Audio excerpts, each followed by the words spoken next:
Peace and blessings, family. On tonight's edition of the STEM Files, we chat with Brother John Bradley, a seasoned shipping container contractor, on building with shipping containers. Tune in for more after this.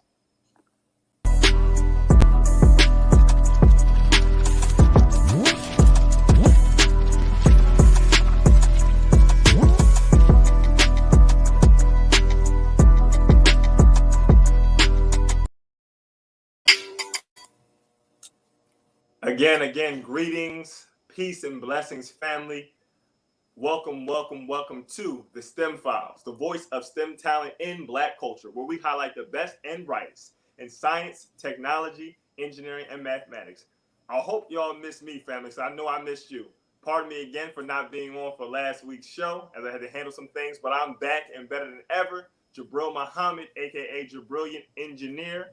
I am a mechanical engineer focusing on naval ship fluid systems with a background in material science and engineering, the study of different materials and their properties for different applications. I'm always joined by my co-host, Tariq Muhammad, aka Tariq Cardiac, who is a biomedical research scientist with a background in biological pathobiology, which is the study of how diseases form in the brain and other blood vessels.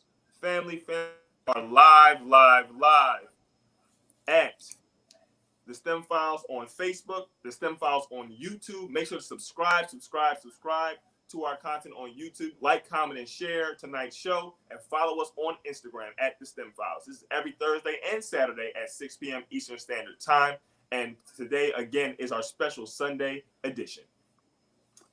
Family, as we always say, regardless of whether or not how energized we are as the host, the show is not about us, but about those that we bring on.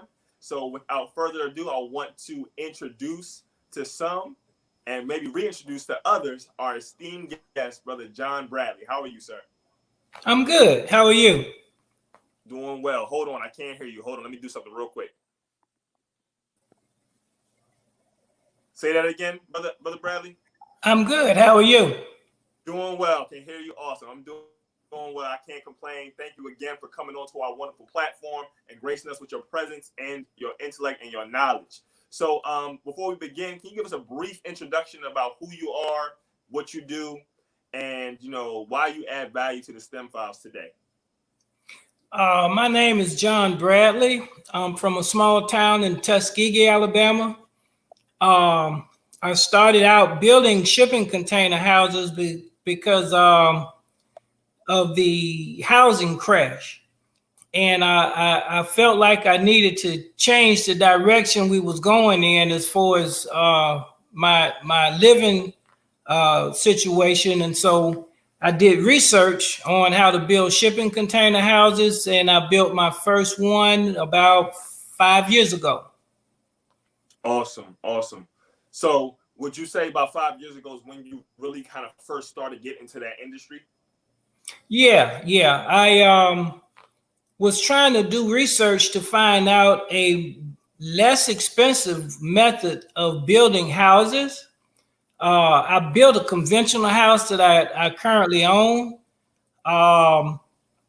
And the market changed. And after the market changed, the house wasn't worth what I was paying for it. So we went back and forth with the mortgage company. And I said, well, you know what? I know how to build a house myself. So I decided to build my own house. And I live in a shipping container house that is completely paid for, no mortgage. So we are sitting in the shipping container house right now. This is it. Oh, awesome. Man, we're going to have an awesome show. Family. Make sure to like, comment, and share. We're going to have a good time tonight. Our beloved brother, John Bradley, is also a contractor and consultant for our parent company, Original Man Scientific. So when we were showing you all what we do with shipping containers and everything, we're definitely working very closely with brother to be able to give you all that aspect of what we do directly to your community for all of your needs. So thank you so much for your assistance with our company and working alongside us. So no problem. We talk about shipping containers, right? And we're in this pandemic, people losing jobs and losing their homes. Can you talk about the sheer versatility of a shipping container home? Or even before we get into that, what is a shipping container at its root? What is it, and how can it be used to create a home?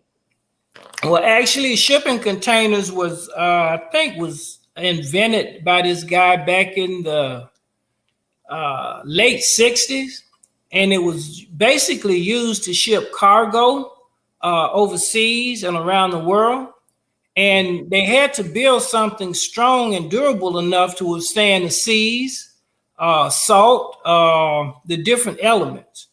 And so they used certain types of steel to construct these containers. And as you know, shipping containers has began to be used for a lot of other things other than shipping materials around the world. And Right. they're very Right. durable. Yes, sir. Yes, sir. The durability, you mentioned something very key. You talked about weathering the elements. When you have a shipping container, you have shipping containers that go out to sea. You have that salt water, right? You have that rain, you have that wind. So you have a really a composite material or a metal material that has other elements to it that's really able to withstand the journey and withstand those weather elements. So can you speak to the versatility of shipping containers, particularly for homes, office spaces, and other applications as well? Yeah, shipping containers, first of all, like you said, they're very versatile. If I'm not mistaken, you can actually put on corners of a shipping container 190,000 pounds of pressure before Okay. that steel would actually buckle. No house that I know of can withstand that kind of pressure. So I've been in talks with people in the Bahamas because they was thinking about building homes on the island out of shipping containers simply because of the durability and the strength of shipping containers. Because as you know, they have a lot of tornadoes and hurricanes on the island. So that would be a great asset for them to build with shipping containers.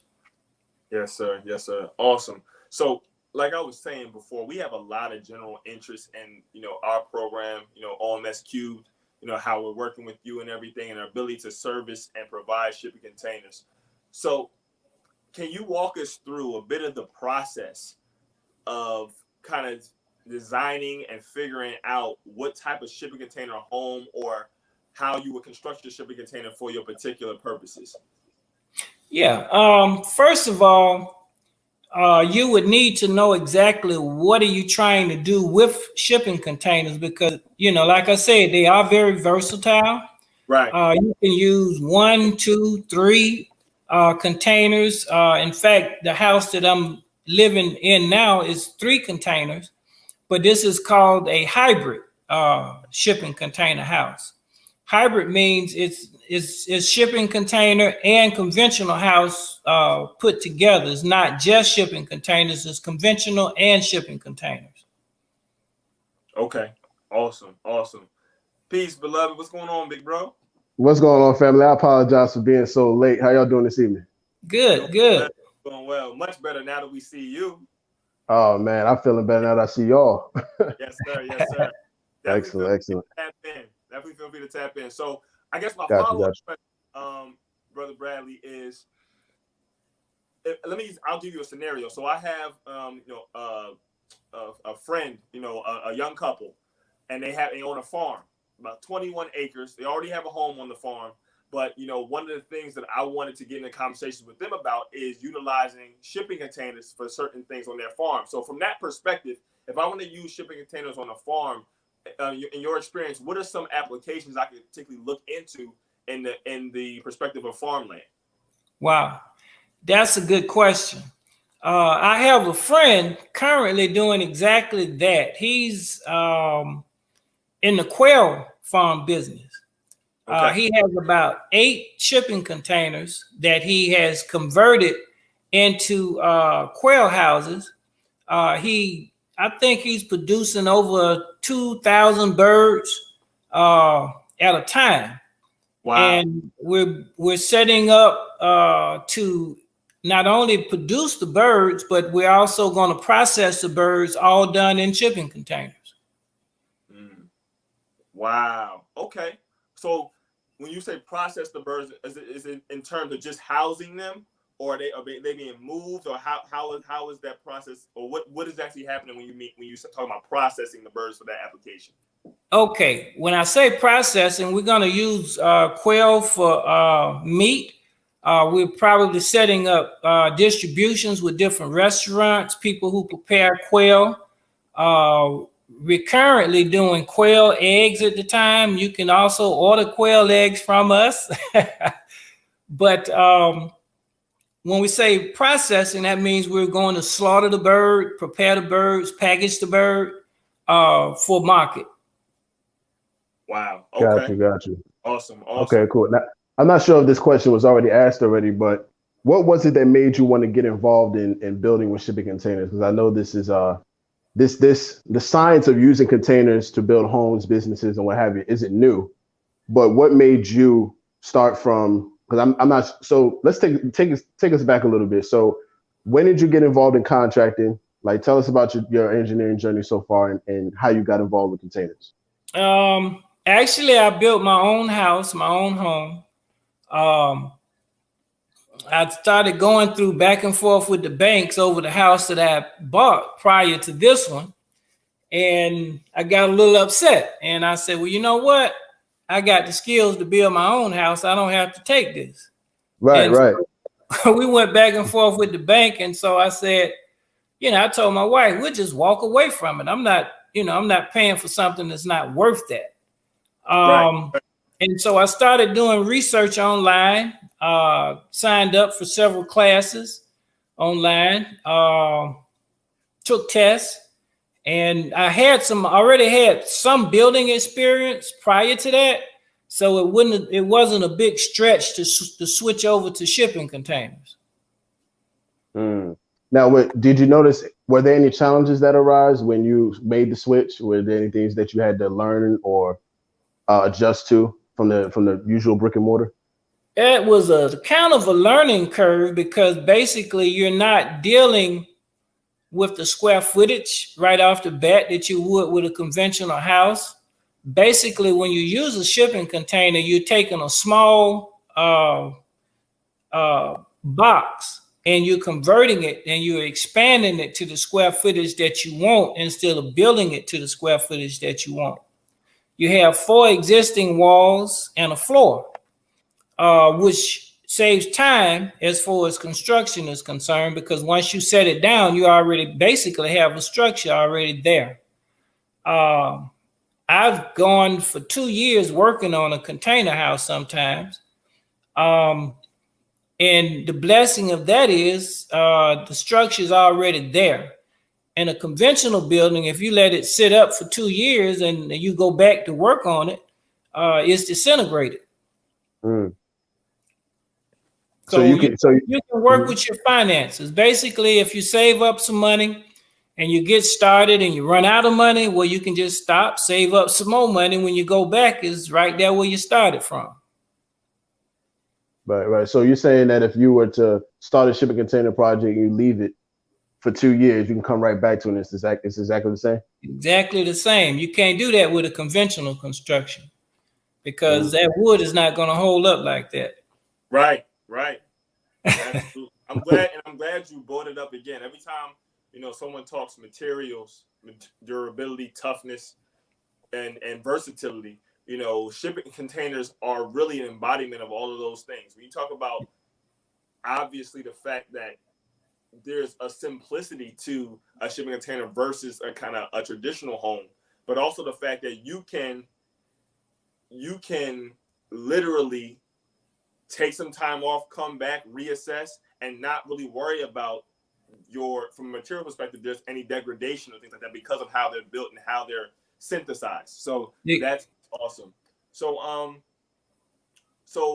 we have a quick question, actually. I'm so glad. Shout out to Malik Baynard, fellow alumni of George Washington Carver High School of Engineering and Science. I got a special shout out for you coming up later. But he talked about how you mentioned taking classes for learning to work on the containers. And his question was, where do you find the classes? I actually teach classes now. I do 2 classes a year.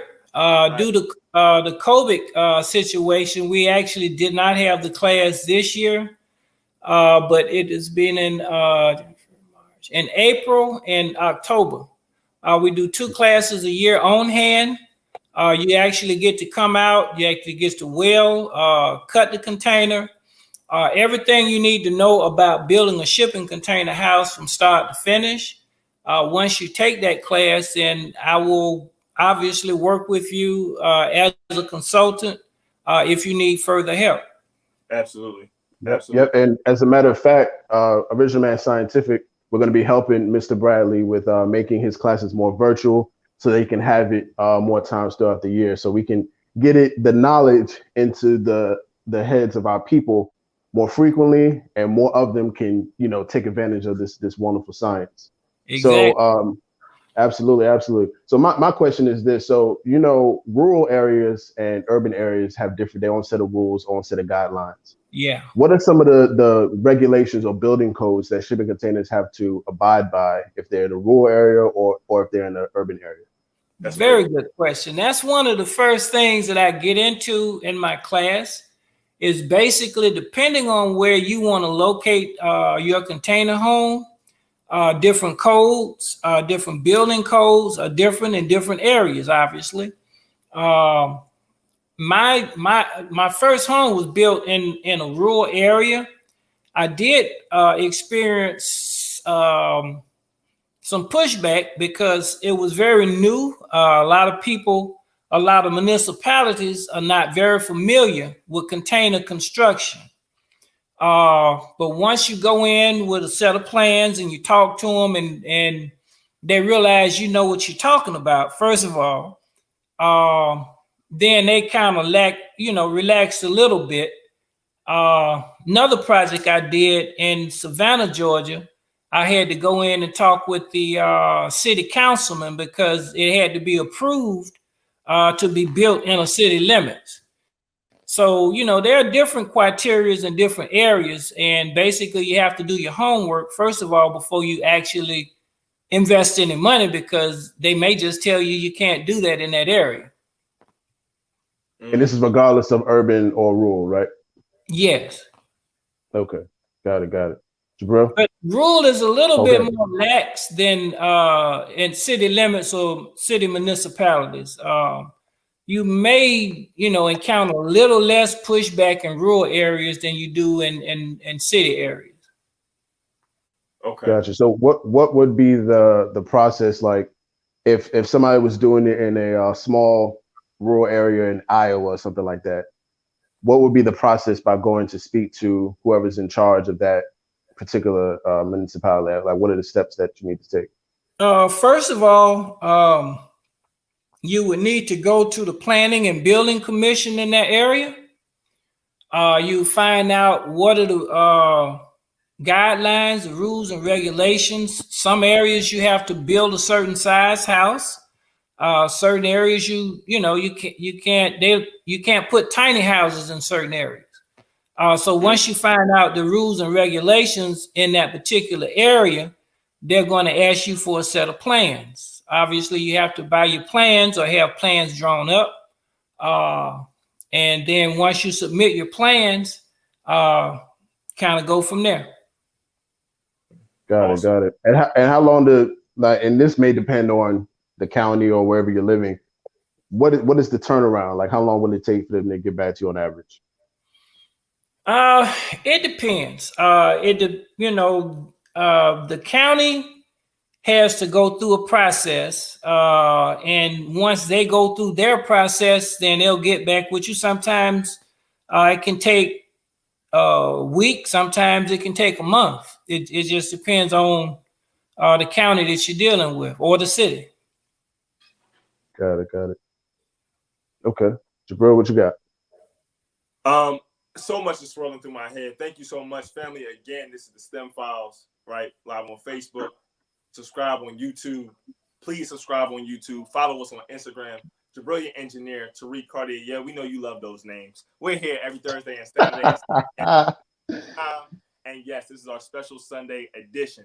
Family, I would be remiss if going into this next question from an audience member, I did not give a special shout out. So I want to give a special shout out to my bro, fellow freedom fighter, and a person in the struggle, and alumni of George Washington Carver High School of Engineering and Science, Akeem White, aka Akeem the Alchemist on Instagram. He's the CEO of Strengthen Your Mentality. If you can't see it, that's what my shirt says, Strengthen Your Mentality, and on the back it says to change our reality. He invited me out to a community cleanup today in the Philly area, Mount Airy, West Oak Lane, Duval, and Chew Street, and he has a question that involves, what are your thoughts on growing food hydroponically in a shipping container? That's Excellent a question. very good question. I was just talking to a brother from UGA a couple of weeks ago. We were talking about actually doing microgreens in a shipping container. In fact, we're going to design something to actually start doing microgreens probably in the next 6 to 8 months. Awesome. Well, Akeem and Malik, y'all know who y'all are. Hopefully y'all are tapped in and y'all listening in. Family, make sure, again, follow him. He's doing great work. Strengthen Your Mentality, Hydrate the Hood. He has alkaline water, Black owned, and Beautify the Block, what I was a part of today as an initiative in Philadelphia. And tap in to see how you can learn more. Continuing on, I always like to think about things from an engineering perspective. Background in material science, currently working in mechanical engineering. When you're starting to construct, like physically construct from your blueprints, from your plans, your shipping container home, what are some environmental or spatial considerations that you take in terms of like how flat the ground is? If in terms of like natural sunlight, things like that, in terms of where you're constructing, on square footage, things like that. Yeah, it depends. It doesn't have to be on. In fact, because it's a shipping container, you can probably put it in the side of a mountain, right? Based on how you do your foundation. That's one of the great things about a shipping container. You have very few limitations that you with that than you would with some conventional houses, because it's a self-contained structure. All you doing is bracing it up with foundation, pillows and stuff like that. Awesome. Got you. My last question before I turn it back over to Tariq: are there any maintenance considerations? Obviously, you have with the normal home ways to upkeep your home. You got to check the piping, check these certain things every so often. What are some of the things that may be different structurally or just general home maintenance that you will be looking into as someone owning this home, living in a shipping container? Okay, that's one of the things that we talk about in the class. There are some differences in shipping container, basically because what you have is an airtight structure, whereas a conventional home has a lot of air circulation through it. So one of the things you would have to be concerned with in shipping container homes is being able to ventilate it properly and insulate it properly. Those are one of the two main concerns that you would consider in building a shipping container home. Absolutely. Ventilation, and insulation. Very key things. How to keep it cool, how to keep it warm, right? Exactly. Tariq, back to you, bro. Yeah. What are some of the most amazing things that you've seen done with containers? I know you've been in it for quite some time, but what are some of the coolest or most innovative ways you've seen a container used? I was just telling the brother about my good friend who's starting his quail farm with the container.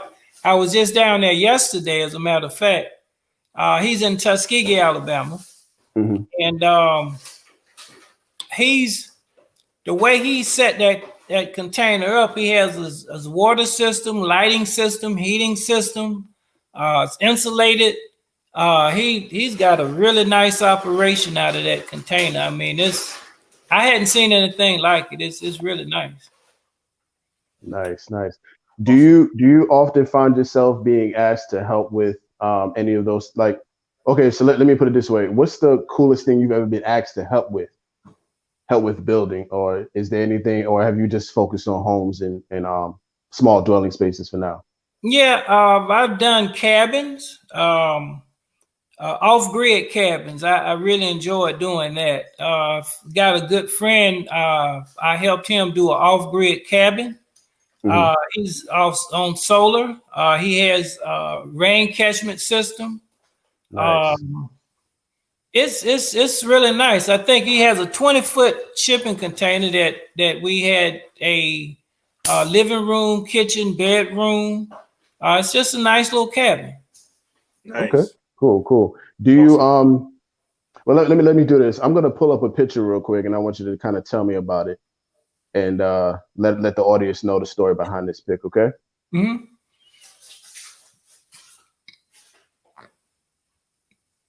So what are we looking at here? You're looking at my house. Excellent. So what was the journey like with this? Like how did that come about, or how did that go? Again, I went back and forth with the mortgage company, and I decided that I don't have to take this. I can build my own house. And Right. so that's when I started doing the research and built my own shipping container house. But where you see the double doors on the back, that's Right. about a 35, what is it? About a 30-foot deck on the back of that now. So it looks a little different now. Wow. Got it. What was the process? Did you already own this land, or was it something I did. that I okay, actually own excellent. the land. Mm-hmm. So if somebody wants to acquire land to actually do this, what would be the process with that? What would be the process for that, and what are some of the things that they can get around if they were doing something like this that they wouldn't with a traditional brick and mortar? In fact, I'm working with Tuskegee Institute now. The what is it? Architect department. They're doing some designs and stuff that we've been talking about, trying to get together on. We want to develop 150 acres in Tuskegee, Right. with predominantly shipping container homes, shipping container stores, shipping container grocery stores. We just want to try to develop a complete community out of shipping containers eventually. Excellent. I got So it. okay, bro. Real quick on this. So, family, I hope y'all understand. As I'm listening, I'm thinking about us as a people. So much. Again, going back to where I was earlier today. It was a block with trash everywhere. It's a dumping spot. They come through, they dump it. Nobody cleans this up, and they dump it. So, like when we're in our quote unquote hood areas, right, and you see that so much of it is let go, it brings back the understanding of why it's so important for us to own things. You just mentioned 150 acres to build shipping containers on. Well, that doesn't happen unless either you or the person who owns said acreage gives the okay. So when we start to talk about to take back our communities and to be able to build them up to where they should be and where they once were, ownership is so key, because then you can start doing very innovative things for low cost to get you a high return by then making banks, supermarkets, right? Different types of stores and homes, and then developing your community from there. So I'm thankful so much that you were able to turn on that light bulb in my head when you just said that. Yeah. It's Definitely. a foundational process, and that's one of the things. See, I grew up in Tuskegee.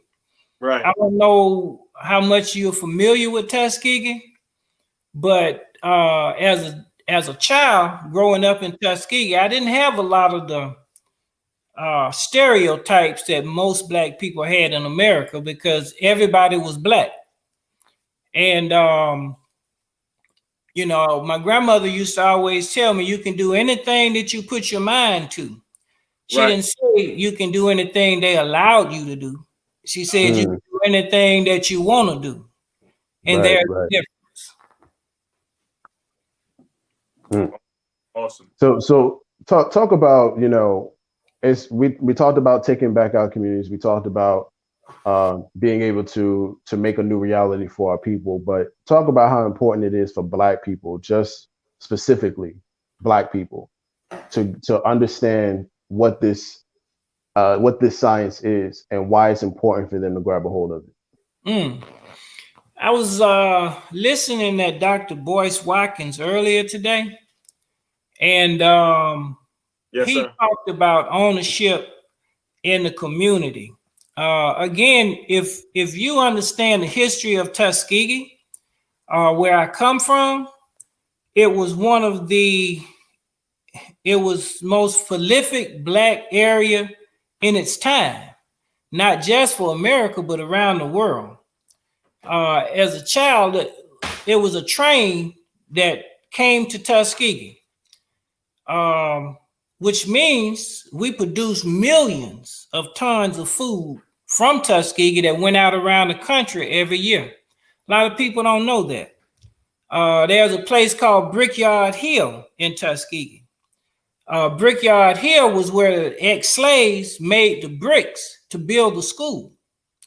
So I come from a background where I saw people build everything that they had themselves. And that impacted me for the rest of my life. There's a book that I would suggest everybody read. It's called Working with the Hands by Booker T. Washington. I don't know if you can see that. Move it a little bit to your right, I believe. Yes. Yep. Working with the Hands by Booker T. Okay. This was one of the books that basically changed my life. A lot of the people that he talked about in this book, Booker T wrote the book himself. I actually knew when I was a little boy, and I didn't know who these people were. But as I read the book, I was like, wow, these were some really great men, And right. I was really, really inspired as well as impressed, because they was just like me, just everyday people that you see that really did exceptional things that you didn't really know about until I read the book. Right. So it was amazing. Yes, sir. Yes, sir. Working with the Hands. Washington. You mentioned something, what you see, your grandmother inspiring things in you, you having a certain reality in your purview, both visual and mental, that disallowed you to be mediocre, right? Exactly. You had a certain requisite knowledge base that was built on, that was grown upon, to be able to have you see where you are today and keep moving. And you're a reader. We're always taught, right? The whole old adage is, you want to keep something from a Black man, you put it in a book. Right? Yeah. Now we're on the flip side, where so many of us are reading so many different things that we're confused. We're confused in that way too. But that's a whole nother conversation. But that is such a powerful thing, where your environment literally shapes who you are, for better or for worse. So our ability to challenge what is perceived as impossible is literally only as good as what we're eating, mentally, spiritually, and even physically. Yeah. And on a consistent basis, to be able to, when we meet an obstacle, be able to think critically and overcome it. So that was a great point, and I made sure to put that book you mentioned in the chat for people to be able to read as well. Right. We got a question from the audience. This is from Brother Damon X Johnson. I believe he's out of Los Angeles. How much does the average container cost, or the usual cost for one? It varies on where you are, the condition of the container that you're interested in, because you can get them practically new. You can get them, we say A grade, B grade, and C grade. But the price can vary from $1,500 up to $5,000, just depend on the condition of the container. And in terms of where to get them from, like, do you get them from ports? Like, where are some of the many places you can get a container from? You can get them from ports. there are a lot of different places now that actually stock and sell containers. There, like I said, I would, go on YouTube, or I'm not YouTube, but Google it and find the area, site it, place in your area. They're all over the country. Yes, sir. Yes, sir. Got it. Got another question. I have another question, but it's a question from Khalila Mariam Farrakhan. She asked, does shipping containers come in different sizes in case you have a small property and need small outer buildings such as workshops or classrooms 6 to 12 feet? Yeah. You can get 10-foot containers, 20-foot, 40-foot. I'm currently working on a 45-foot high Q, which means it's not 8 feet tall, it's 9 feet tall. So, there's several different sizes, and the price range varies as well. Awesome. And another question from Khadija El Amin Muhammad. Hey, Auntie. Can containers be welded together for more square footage, or can they only be stacked? Good question. You can both weld containers and stack containers. I built a house in Savannah, Georgia, with 3 containers. I welded them together, and I cut the walls out to make it from an 8-foot to a 16-foot wide. So it varies. You can weld, and you can stack them. Awesome. Yes, Great. I believe I touched on this earlier, but this is another question from Brother Damon X Johnson. What was your original background, or describe to us like your educational background before you got involved in container homes? Okay, I always tell people I didn't go to college, but I went to the College of Hard Knocks. Come on. Okay, that's still college. College. I guess when I say I grew up in Tuskegee, it encompasses everything, because there were so many skilled people in Tuskegee. In fact, I knew some of the Tuskegee Airmen. In high school, I took free flying lessons from one of the airmen. And we were eager to help each other succeed as Black people in Tuskegee. And that's one of the things we don't see so much today. Listen. It's about a me, mine. It's more of a selfish thing. The children, when I was a child, everybody was your mom and your dad. If you did something wrong, everybody beat you up.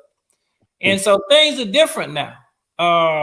Like I said, I was trying to think of his name. Not Colonel Lewis, Chief Anderson was one of the Tuskegee Airmen. And I guess in high school, I flew over my own house. That was very exciting. But Wow. There was really nothing in Tuskegee that we couldn't do, or was ever led that we couldn't do. So that's how I grew up. Okay, so we got a question from actually, this is actually a client that we're working with and helping him develop his container home. This is from Ali Dawoodel. I'm not understanding the question, bro. Can you rewrite it in the comment section? Part of me wants to say is, how did he build his house? But let him, the brother, put it in there so we get it, the actual facts on that. Mm-hmm. Oh well, this is another question too. There we go. Just real quick. Thank y'all so much for the import of questions. We love the engagement. Y'all are asking very awesome questions and making our jobs and our guest job really easy. So another question, as we go back to Brother Ali's question from Dawn Rashay Muhammad, she says, please ask if you use apprentices or interns in your business. Oh wow. I had a brother from Alaska who was, I guess, was an apprentice. He actually came and he stayed here with us for a couple of months. And I was in the process of building a home in Savannah, Georgia. And he actually worked on it with us, did some of the cutting, welding. I think he got quite a great experience. But yeah, we have done that. Yes, sir. That's the question.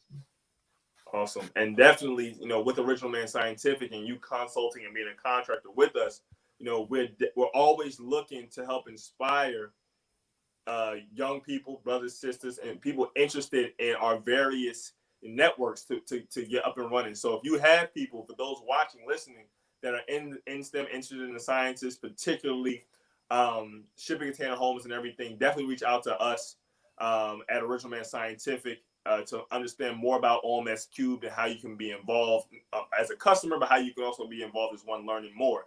Again, Original Man Scientific, our parent company, is a research and development company geared towards delivering the advantages of R&D, research and development, to you and your community.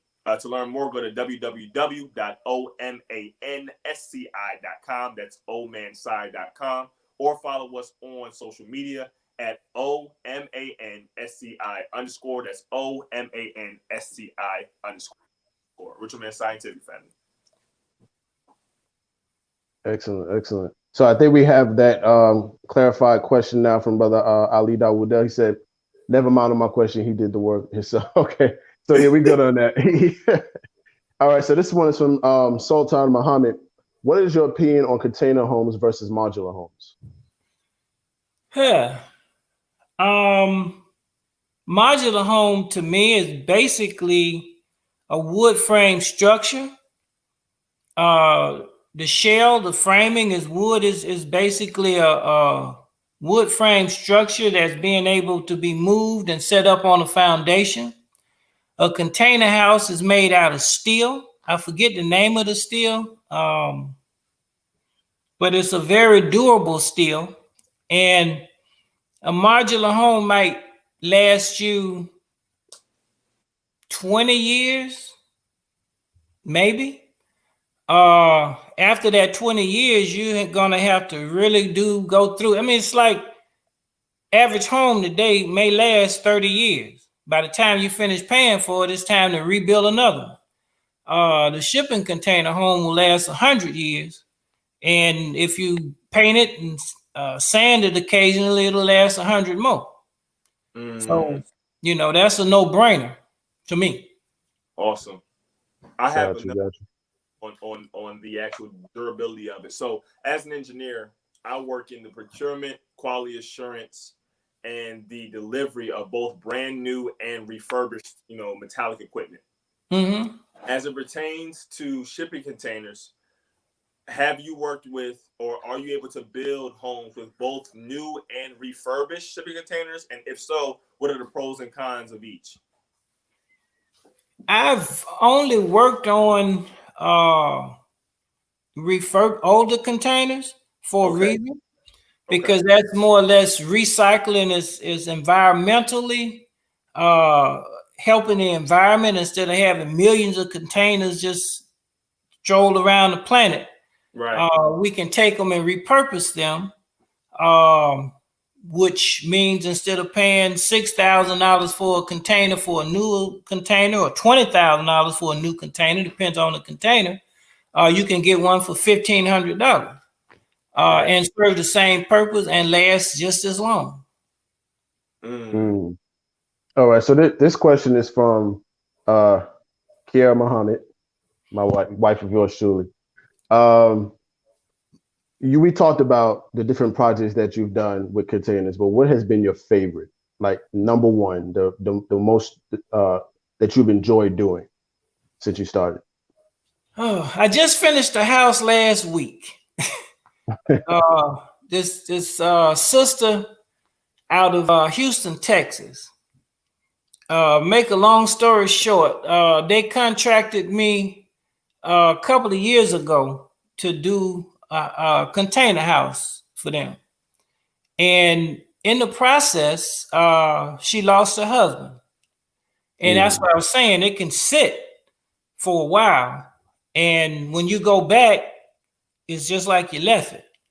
But she lost her husband, and I just finished working on her house last week. And so it sit for several months. And we went back, we restarted the project, and we finished it, and she moved in last week.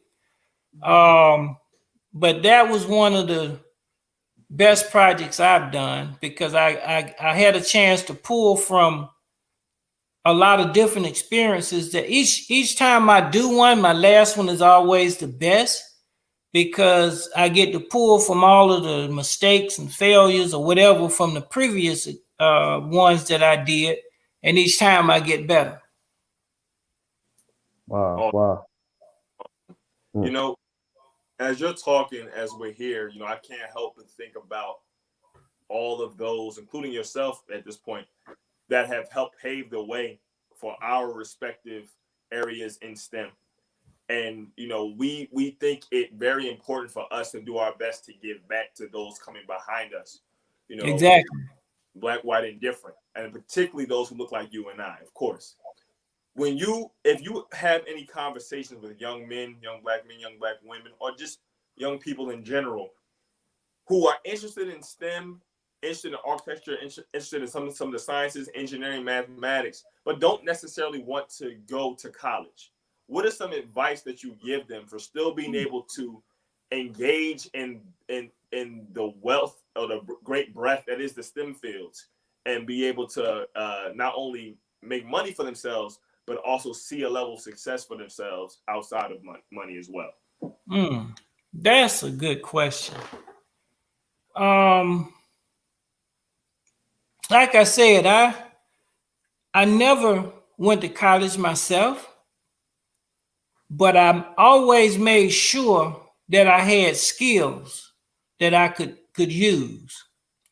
So I've never had to look for a job per se, because I've always had skills that people needed. Teach. I'm a carpenter, but I never went to school to be a carpenter, because I've worked with carpenters. I've always worked with people who had skills, who taught me these skills. I'm an electrician, but I never went to school to be an electrician, but I can wire a house from one end to the next. So I would say get books, Right. educate yourself. Nobody can stop you from teaching yourself a skill. Right. I drove trucks for years, and at the time I started driving the truck. When I wanted to drive trucks, there weren't any truck driving schools in the area. So being in Tuskegee, I found some brothers that had truck, North American Van Line. I got on the truck with him, and I drove with him and stayed with him for a couple of months. Got a learner's license and started driving truck. That's how I was taught to drive truck. So that's basically how I've done it all my life. I meet people with the skills and knowledge that I wanted to acquire, and I work with those people. And it wasn't about money. It was about me learning skills, learning the skill. So I didn't go there saying I wanted to be paid, because I didn't know anything. You know, I just wanted to learn the skill. Yes. And offered my time for that skill. Awesome. Excellent. Excellent. All right. So we got a question right here, and this is actually a two-part, because it's right along the lines with the question I had in my mind. This is from an audience member, brother Damon X Johnson. So, you know, we talked about the pricing. We talked about how to get yourself squared away with the counties and everything. Mm-hmm. But what about those who have low income? What about the low income families, those who earn low wages? Are there any programs that can get them started on container homes, or are there any things that they can do just in general to get themselves started with container homes?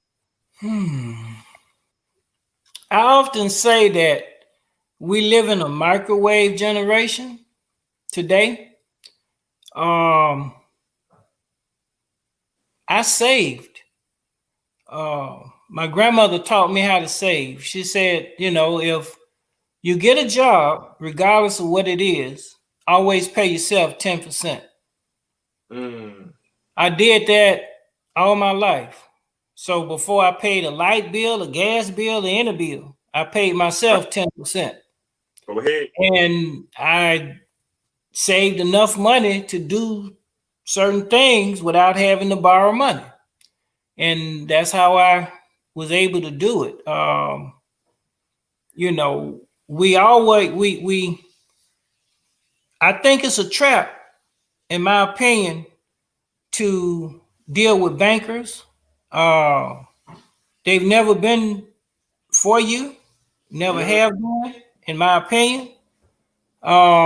Everything I've built because I've saved and I put my money back and I invested in myself. Uh, Again, my house is paid for. I don't owe anybody nothing. The truck I drive is paid for. Uh, just save, man. It may take you a couple of days longer, but when you go to the bank, you paying him every week or every month. So pay yourself. Right, right, That's Man, my advice. man, right, right. you done open up a whole new can of worms because we now in our generation, there's a lot of education or people looking to provide education, and this good stuff on things like credit, investments, right?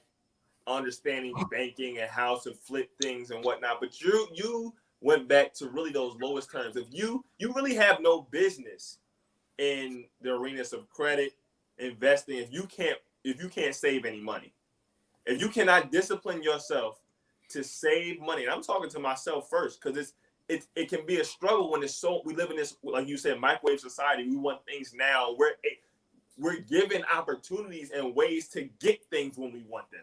See, it'd be different if we always had to work in the traditional ways for everything, but now there's a lot of workarounds like credit and everything. But I love that you mentioned that because it goes back to having a disciplined mind, body, and spirit, and being able to, when you see something, work and invest in yourself, as you said, to be able to get the things that you need to have a better quality of life. So that was awesome. That was awesome. Tariq, as we're closing the show, I definitely want you to highlight again how can people work with OMS Cubed, and how can people work so that we can, if they are interested in creating or getting shipping container homes for themselves going forward. Yeah. Questions?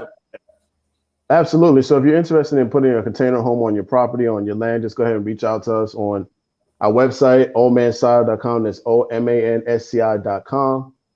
We are working very closely with our brother John Bradley. He consults us on our cases and make sure that we're doing our part to help make sure that you get the product that you want when it comes to container homes. So go ahead and visit us at OMANSCI.com. Once again, that's OMANSCI.com. Yes, Bro. sir. So it's so crazy. I told you, Mr. Bradley, when we started, that the show was gonna go by fast. Yeah. It's so funny because how you told me you were nervous, I couldn't tell. I couldn't tell this whole time, man. Like I was just in awe of all the game you were giving us on so many levels. Thank you so much for coming on and gracing us with your presence. And you know what I'm saying, teaching your little brother something. You know what I'm saying, because like we saying, you always have to have that student mentality. Understand that there's always somebody that knows more than you, and that your ability to be humble and your search for knowledge, not to lord over somebody else, but to help yourself, your family, and your community is so key. So thank you so much for that. Appreciate it. Thank you for having me. Absolutely. All right, so now that we're approaching the end of the show, there's a special part of the show that we like to call the STEM File Speed Round. So this is just a lightning round of questions that we ask you to get to know you a little bit more outside of container homes. You ready for it? Okay. All right, cool. So what's the first thing you do when you wake up in the morning? Oh, I decide what I'm going to do for the day. Okay. Basically, all right, you got one? Okay. Basically, okay, I'm sorry. I get up, and because I work for me, I determine what my day is gonna be like. Got you. Got to set the tone. All right, Jabril, you want to go? Oh no, I was you to tap back in. My bad. Okay, so hot or cold? Hot or cold? Yes. Hot. I'm gonna say you from the South, so I know you're gonna say hot. All right, cool. Too much cold. All right, so now this is going to be an interesting answer because you from you from the old school, so you might have a different outlook on this. So iPhone or Android? Oh wow. I'm an Android man. Okay. See, Jabril. You see, sometimes you gotta pay attention to the generations before us because they know what they talk about, man. I respect my bro. I argue with you about it, not him. My son likes an iPhone though. Man. All right, cool. So here we go. So favorite thing to cook? Oh, I'm getting into vegetarian, so I'm doing this thing we're doing now is making meat out of nuts. Walnuts. Okay. Meat out of walnuts. Yeah, it's pretty good too. That sounds interesting. Okay. All right. Let's see. Jabril, you got one? I had one and it literally left me as soon as you asked me. I was ready and then I thought, come back to me. I'm gonna fish it back out. Got you. All right. So if you were stuck on an island for a year, what 3 albums would you need to survive on that island? Stuck on, that's a good one. I would need to have water, number 1. Number 2, I would want some type of seeds. No. So the question was albums, like music albums. Oh, albums. Yeah. Yeah. Vividrive. I like Vividrive.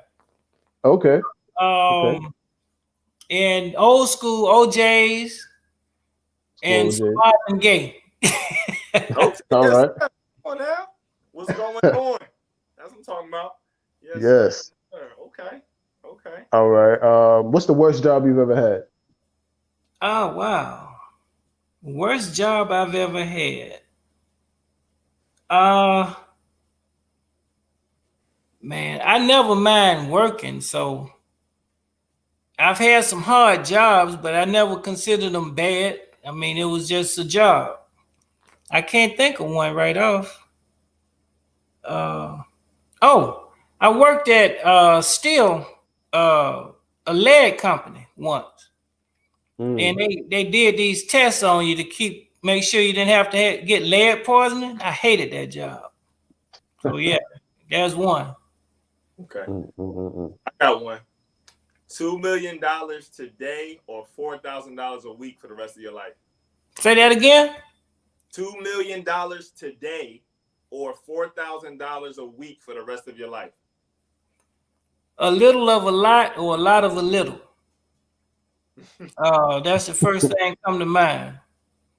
I'd say I go for a lot of a little because for the rest of my life, I can take $4,000. What is a week? Yes, a week. And I can generate that $1 million pretty quick. I like it. I like it. In fact, I can generate more than the 2 million if I had 4,000 a week. I'm sure of it. Got you. Because the way you just go ahead, bro.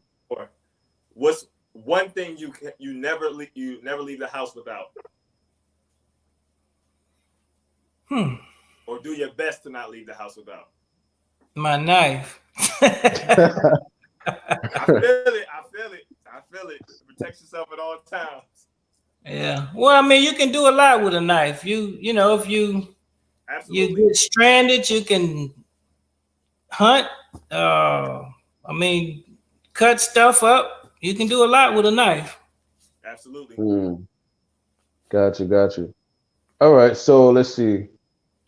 If you could meet any scientist, matter of fact, we're gonna broaden it out a little bit. If you could meet any influential person from the past, who would it be and why?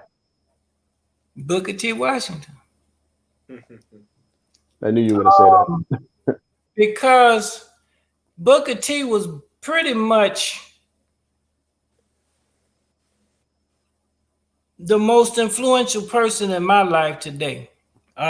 Talked about this book that I read, Working with the Hands.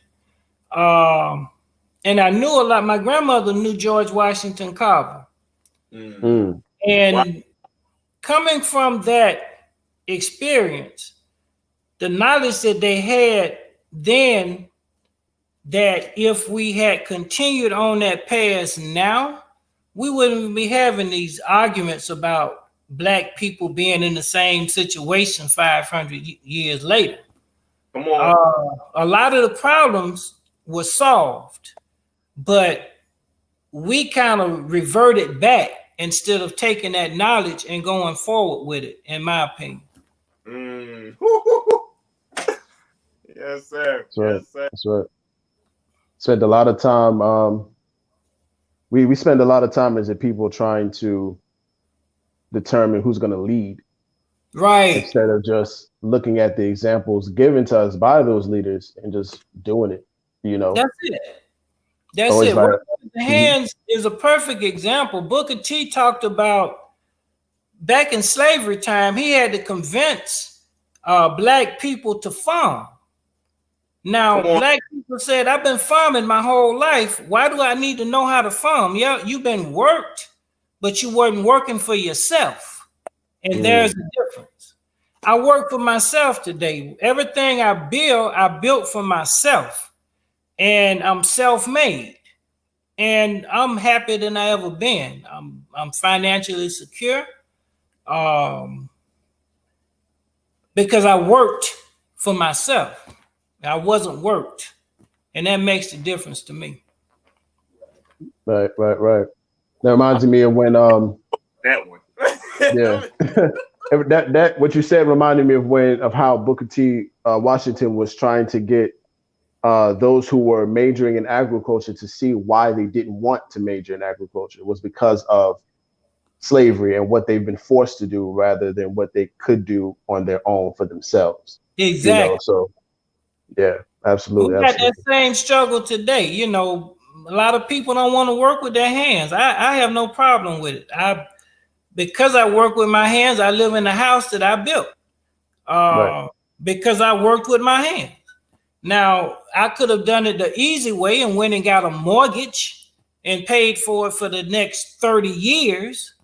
What's the better answer? You know, mine is paid for while they still paying the mortgage. I can move on to something else. They still paying the mortgage. Right. Right. Wow. Man. Jabril, I'm gonna let you take out the last one. Oh man, I'm just still thinking about what he just said.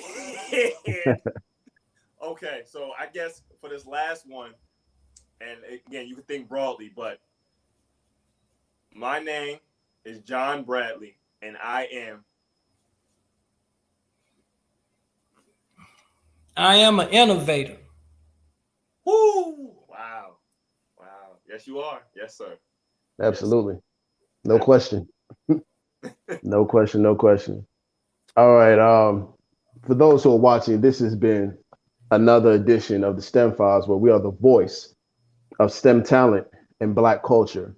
I'm your host, Tariq Cardiac, Jabril engineer.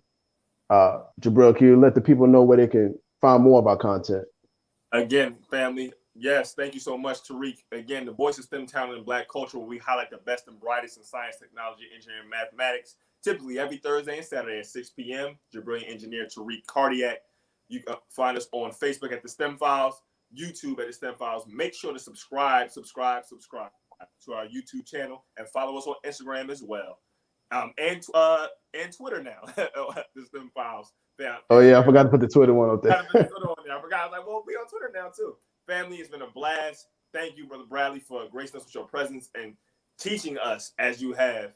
with this time. I feel so inspired to do some of the things I've been wanting to do for some time. And I know we have so much in store with Original Man Scientific, the STEM Files, and our own personal brands as well. So until next time, family, or do we know who our next guest is, Tariq? Next Thursday. I do, but unfortunately I forgot.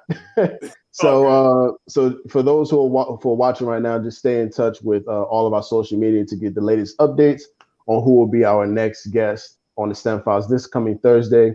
I believe that's the 12th, November 12th, 6 p.m. Eastern time. For those who are watching once again. Birthday. Right. Okay, so it's crazy because I was trying to remember what I was going to ask you about next week, and now remember. Okay, cool. So he might not be on that episode. So as a matter of fact, the STEM Files also falls on my birthday next month. So this will be a good chance for us to do something special on those episodes. But for those who are watching once again, the STEM Files, Tariq Cartage, brain engineer, special guest John Bradley. Peace. Tune in next time. Thank you. Yes, sir.